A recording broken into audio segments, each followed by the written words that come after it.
Setiap kali timnas Indonesia bergerak, Asia Tenggara selalu gaduh. Kali ini giliran Malaysia yang bereaksi keras.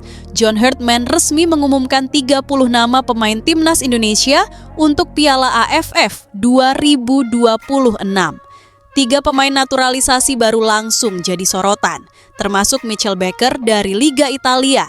Namun, keputusan berani Herdman justru memicu reaksi panas dari TMJ dan petinggi FAM Malaysia. Indonesia dinilai terlalu percaya diri. Herdman dituding sombong. Pencoretan pemain titipan disebut arogan.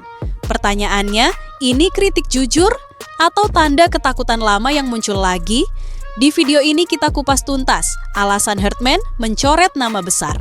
Mengapa FAM dan TMJ begitu reaktif? Pernyataan Mitchell Baker yang bikin panas fakta di balik isu yang beredar di media. Apakah Indonesia benar-benar sedang naik level? Tonton sampai selesai, karena di akhir video ada penelusuran fakta yang bikin banyak orang terdiam.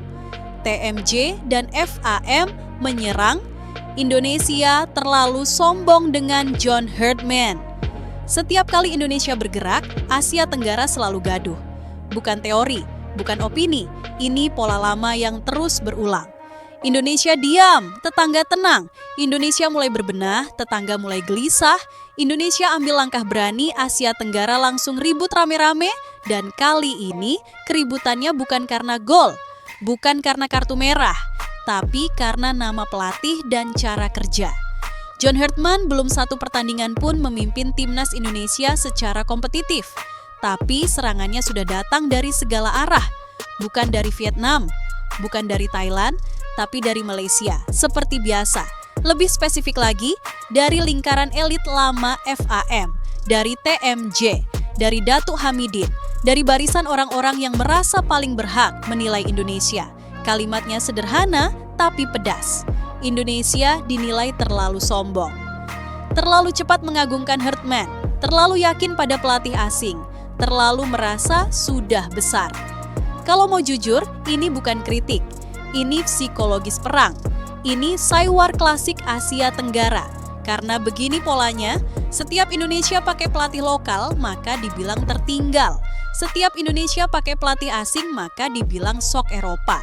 Setiap Indonesia kalah, diketawain. Setiap Indonesia mulai serius, diserang rame-rame. Sekarang kita lihat pemicunya. John Herdman mengumumkan 30 nama skuad draft final Piala AFF 2026. Belum final betul, tapi sudah cukup bikin kuping panas. 3 pemain naturalisasi baru, salah satunya Mitchell Baker, bek kiri dari Liga Italia. Bukan pemain YouTube, bukan pemain trial, tapi pemain yang benar-benar hidup di sistem sepak bola Eropa. Lalu apa yang terjadi? Alih-alih bahas taktik, alih-alih bahas kecocokan, yang muncul justru tudingan moral. Herdman sombong. Indonesia meremehkan ASEAN. Indonesia lupa diri. Pertanyaannya sederhana, sejak kapan berbenah dianggap dosa? TMJ dan lingkaran FAM menyentil Indonesia dengan narasi lama. Pelatih asing sok tahu. Datang bawa sistem, datang bawa ego, datang tidak menghargai kultur lokal. Kalimatnya memang halus di depan kamera, tapi maknanya kasar. Artinya kira-kira begini, Indonesia jangan sok berbeda, ikuti saja pola lama ASEAN, jangan terlalu serius. Masalahnya, Indonesia memang sudah muak dengan pola lama itu. Kita sudah terlalu lama hidup di sepak bola basa-basi, di sepak bola kompromi, di sepak bola titipan, di sepak bola yang lebih sibuk menjaga perasaan daripada mengejar prestasi. Dan disinilah titik ledaknya. John Herdman mencoret 3 nama besar, Beckham Putra, Mark Klok, Stefano Lillipali. Mau suka atau tidak, 3 nama ini punya status, punya perlindungan, punya sejarah. Dan di sepak bola Asia Tenggara, sejarah sering dianggap kartu kebal. Begitu Herdman bilang, maaf, kalian tidak masuk rencana, dunia lama langsung tersinggung. Bagi Herdman, itu keputusan teknis. Bagi Indonesia, itu sinyal perubahan. Bagi FAM dan TMJ, itu dianggap penghinaan sistemik. Kenapa? Karena di kawasan ini, pelatih yang terlalu independen itu berbahaya. Pelatih yang tidak mau diatur itu mengancam tatanan. Pelatih yang berani mencoret nama besar itu bikin banyak orang tidak nyaman. Maka narasinya digeser. Bukan lagi soal taktik, bukan lagi soal hasil, tapi soal sikap. Sombong, kata itu diulang-ulang, diputar kemana-mana, ditempelkan ke Herdman, ditempelkan ke Indonesia. Padahal publik Indonesia melihatnya dengan kacamata berbeda. Di Indonesia, responsnya justru begini, "Lah, bukannya ini yang kita mau? Bukannya ini yang sudah lama ditunggu? Bukannya ini bukti PSSI akhirnya berani?" Kontrasnya kelihatan telanjang. Di Malaysia, marah, tersinggung, curiga. Di Indonesia, ribut juga, tapi ributnya debat taktik, debat sistem, debat kualitas. Artinya apa? Indonesia sudah naik level dalam cara berpikir sepak bola. Sementara sebagian tetangga masih sibuk mengurus siapa dicoret dan siapa sakit hati. TMJ bilang Indonesia terlalu percaya diri. Pertanyaannya, apa salahnya percaya diri kalau selama ini kita memang minder terus? Indonesia tidak sedang bilang, kami pasti juara. Indonesia cuma bilang, kami mau serius, kami mau standar tinggi, kami mau sistem. Dan itu cukup untuk bikin Asia Tenggara panas. Karena di kawasan ini, Indonesia punya satu dosa sejarah, jumlah penduduk besar, basis supporter masif, potensi ekonomi kuat. Kalau potensi itu akhirnya dibarengi manajemen serius, maka keseimbangan lama runtuh. Itulah yang sebenarnya ditakuti, bukan Mitchell Baker, bukan 3 pemain naturalisasi, bukan John Herdman sebagai individu. Yang ditakuti adalah Indonesia yang tidak mau lagi minta izin untuk maju. Maka pertanyaannya sekarang harus dibalik. Apakah ini kritik jujur demi sepak bola ASEAN atau ketakutan lama yang muncul lagi karena Indonesia mulai berani jalan sendiri? Karena sejarah selalu jujur. Setiap kali Indonesia dianggap sombong, biasanya itu tanda satu hal. Indonesia sedang naik level dan Asia Tenggara belum tentu siap mengikutinya. John Herdman dituding sombong, tapi justru ini yang bikin timnas berubah. Mari kita jujur sebentar. Di Asia Tenggara, kata sombong itu sering dipakai bukan untuk menilai sikap, tapi untuk menghukum orang yang tidak mau ikut arus. John Herdman kena cap itu bukan karena mulutnya, bukan karena gaya bicaranya, bukan karena selebrasi lebay. Dia kena cap sombong karena satu hal sederhana, dia tidak bisa diintervensi. Dan di sepak bola kita, itu bukan kebiasaan, itu anomali. TMJ dan Datuk Hamidin menyebut Herdman arogan karena berani mencoret pemain titipan. Kata mereka, Herdman tidak menghargai struktur, tidak menghargai proses, tidak menghargai kontribusi pemain lama. Kedengarannya mulia, tapi kalau dikupas, isinya kosong. Karena pertanyaan paling dasar tidak pernah dijawab. Titipan itu menghargai prestasi atau menghargai relasi? Herdman datang membawa satu hal yang jarang ada di kawasan ini, standar. Bukan standar cukup bagus, bukan standar asal jalan, tapi standar Piala Dunia.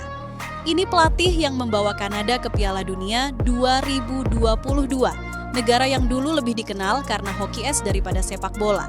Dan dia melakukannya bukan dengan drama, tapi dengan sistem, dengan disiplin, dengan keberanian membuang pemain yang tidak cocok meskipun populer. Dan begitu pola itu dibawa ke Indonesia, benturannya langsung terasa. Di era lama, timnas sering jadi tempat kompromi. Kompromi usia, kompromi nama besar, kompromi tekanan luar. Sekarang, Herdman datang dan bilang, "Maaf, saya tidak kenal kompromi." Buat sebagian orang itu terdengar kasar. Buat Indonesia yang sudah terlalu lama capek, itu terdengar seperti angin segar. Pencoretan Beckham Putra, Mark Klok, dan Stefano Lillipali jadi simbol paling keras. Bukan karena mereka pemain jelek, tidak, tapi karena untuk pertama kalinya nama besar tidak otomatis aman. Dan inilah yang bikin dunia lama panik. Karena di sistem lama, nama besar adalah asuransi. Di sistem Herdman, nama besar cuma catatan masa lalu. TMJ bilang Herdman sok paling tahu. Padahal justru sebaliknya, Herdman tahu betul apa yang dia mau dan itu yang bikin banyak orang tidak nyaman.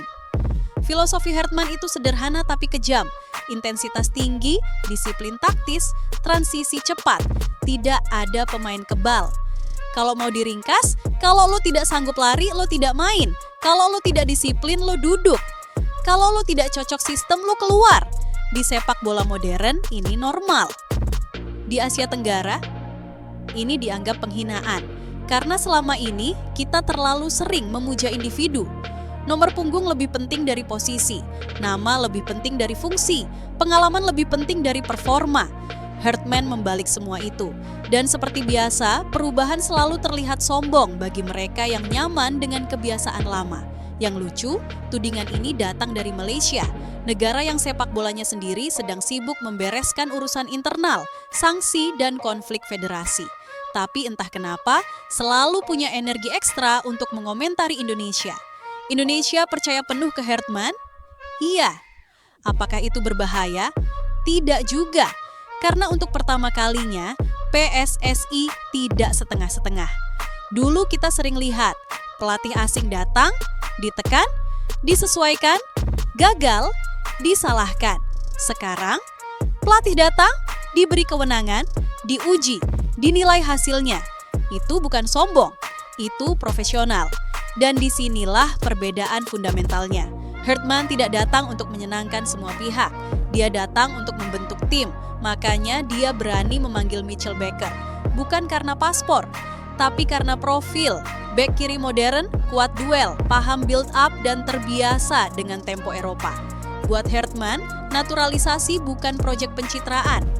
Itu alat, dan alat dipakai kalau cocok dengan sistem. Bandingkan dengan era lama. Berapa banyak naturalisasi yang datang tapi tidak jelas perannya? Berapa banyak pemain yang dipanggil karena tekanan publik, bukan kebutuhan taktik? Herdman memotong itu semua.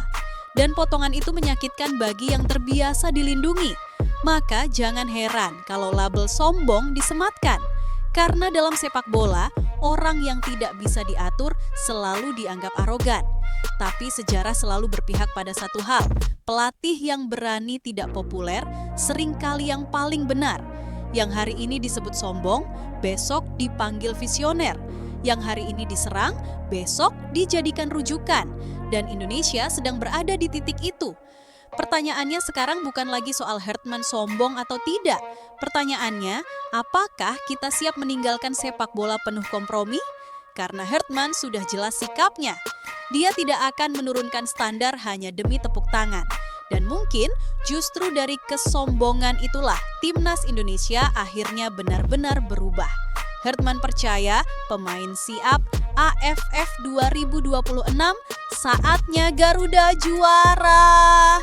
Mari kita buka luka lama dulu, biar jujur, biar tidak sok kuat. Piala AFF itu bukan turnamen sembarangan buat Indonesia. Ini turnamen yang terlalu sering bikin kita hampir juara. 6 kali runner up, 6 kali berdiri di podium tanpa mahkota, 6 kali dengar kalimat basi, yang penting progres. Cukup, AFF 2026 datang bukan cuma sebagai turnamen, dia datang sebagai pertanyaan besar. Indonesia mau selamanya jadi cerita sedih atau mulai jadi cerita kemenangan? Dan di titik inilah John Herdman berdiri. Herdman tidak datang ke Indonesia untuk nostalgia. Dia datang membawa satu kata yang jarang kita dengar dari pelatih timnas, percaya. Bukan percaya versi motivator murahan, tapi percaya yang dibangun dari struktur, data, dan disiplin. Dia percaya Indonesia punya materi. Dia percaya Indonesia punya atmosfer. Dia percaya Indonesia punya supporter yang bisa mengangkat mental pemain. Dan yang paling penting, dia percaya Indonesia tidak inferior. Ini perubahan mental yang besar. Karena selama ini, Indonesia sering masuk turnamen dengan mental jangan malu-maluin. Sekarang, Herdman pelan-pelan menggeser jadi, kita datang untuk menang. AFF 2026 memang bukan kalender FIFA. Pemain abroad belum tentu lengkap, jadwal padat, tekanan besar. Tapi justru di situ Herdman melihat peluang. Dia tidak mau tim bergantung pada 1-2 bintang. Dia membangun struktur, kombinasi pemain lokal yang lapar dan pemain abroad yang terbiasa tekanan tinggi. Bukan untuk gaya-gayaan, tapi untuk stabilitas. Mitchell Baker bukan sekadar nama Eropa. Dia simbol bahwa lini belakang Indonesia sekarang punya referensi level atas. Emil Audero itu bukan sekadar kiper, itu standar baru. 4 penyelamatan krusial di Serie A bukan angka kosong, itu mental, itu refleks. Itu bukti bahwa pemain Indonesia bisa berdiri sejajar di panggung besar. Dan Herdman tahu betul cara memanfaatkan itu. Bukan untuk membuat pemain lokal minder, justru untuk menarik standar ke atas. Kalau dia bisa, kenapa gue enggak? Itu mental yang sedang dibangun. Hamka Hamzah, legenda yang sudah makan asam garam timnas, bicara jujur, dia tidak jual mimpi. Tapi dia bilang satu hal penting, Indonesia punya peluang nyata juara AFF 2026. Bukan karena lawan lemah, tapi karena Indonesia akhirnya punya arah. Vietnam kuat? Iya. Thailand berpengalaman? Jelas. Malaysia berisik? Seperti biasa. Tapi Indonesia sekarang tidak lagi sibuk melihat ke samping. Indonesia fokus ke dalam. Grup A memang berat, Vietnam, Singapura, Kamboja, plus pemenang playoff. Tidak ada lawan enteng. Dan Herdman suka itu. Karena dia tidak membangun tim untuk nyaman. Dia membangun tim untuk tahan tekanan. AFF 2026 bukan soal satu pertandingan final. Ini soal konsistensi, rotasi, mental. Dan untuk pertama kalinya Indonesia punya pelatih yang tidak takut membuat keputusan tidak populer demi tujuan besar. Ingat kalimat ini baik-baik. Pelatih yang takut dikritik tidak akan pernah juara. Herdman sudah dikritik bahkan sebelum bertanding. Dan dia tetap jalan. Publik Indonesia capek tapi berharap, skeptis tapi ingin percaya. Dan disitulah kekuatan sebenarnya. Karena Garuda tidak butuh janji muluk. Garuda butuh kerja nyata. AFF 2026 bisa jadi titik balik atau jadi luka ketujuh. Tapi untuk pertama kalinya setelah sekian lama, kita tidak masuk turnamen dengan rasa pasrah. Kita masuk dengan keyakinan. Kalau bukan sekarang, lalu kapan? Kalau bukan generasi ini, lalu siapa? Kalau bukan dengan sistem, mau pakai apa lagi? Indonesia tidak minta ditakuti. Indonesia tidak minta dipuji. Indonesia cuma bilang satu hal ke Asia Tenggara, kami datang untuk menang. Dan kalau itu dianggap sombong, maka biarlah piala yang menjawabnya.